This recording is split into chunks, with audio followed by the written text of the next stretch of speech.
Talk more about all of this. Democratic Congressman Ted Lieu of California is joining us now. Congressman, before we dive into everything else, I want to quickly ask you about the vice president leaving the Colts game after players kneeled during the anthem. You are a Democrat. I know you've been outspoken in your criticism of the president and his administration, but you are also a veteran. Do you feel as though the vice president defended the flag and your service today? Thank you, Anna, for that question. I stand for the national anthem because I love a country that gives people the freedom to kneel during the national anthem. And our military members took one oath, and that was the Constitution of the United States. I took that oath before I could go on active duty, and it protects freedom of speech. That is how we respect this country. Certainly Mike Pence is free to leave and miss a good football game, but I think the best way to honor our country is to honor the Constitution. I want to also ask you about the fight between the president and Republican Senator Bob Corker. Corker calling the White House now an adult daycare. Are you surprised Corker went there? That's a stunning attack to make against one's own party's leader.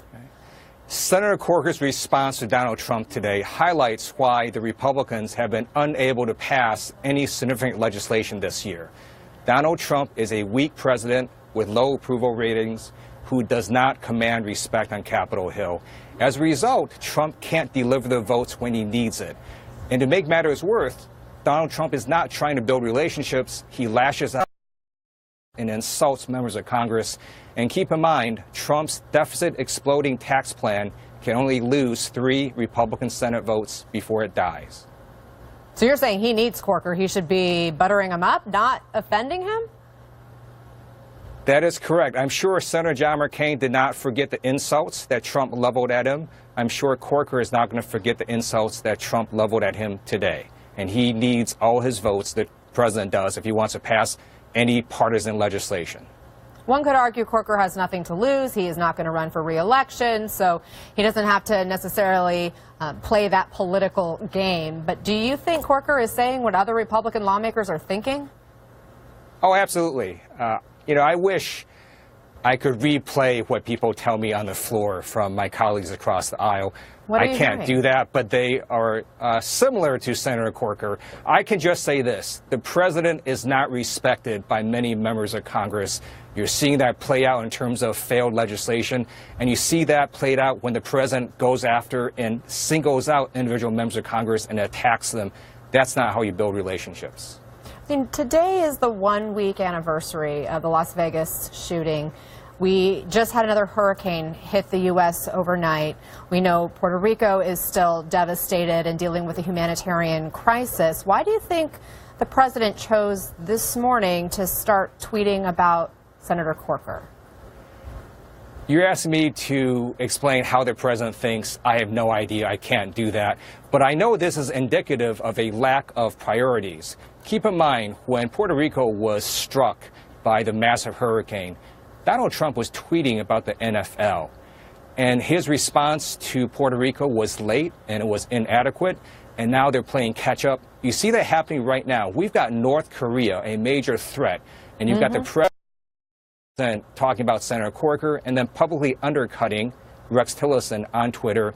We should not be making foreign policy on Twitter, and the president needs to stop tweeting about issues as important as North Korea in 140 characters or less. Let me bring that up because he did tweet this weekend on North Korea, as you're referring to, but for our viewers who are just joining us and maybe don't know that backstory, he said yesterday there's only one answer when it comes to North Korea.